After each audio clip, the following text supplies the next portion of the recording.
Halos 1 milyong pisong halaga ng mga pinaghihinalaang expired na produkto ang nasabat ng operatiba ng Manila Police District Special Mayor's Reaction Team o MPD SMART sa isang operasyon sa Quiapo, Maynila. Sa investigasyon, otoridad pinapalitan yung petsa ng expiration ng ilang produkto ng pagkain bago ito ibenta sa merkado.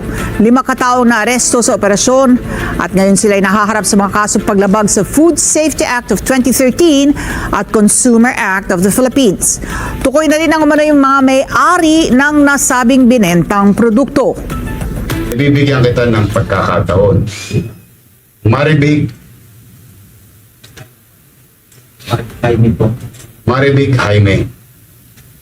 Taga Makati ka. Diyan nakatira sa Makati. Siguro naman by this time,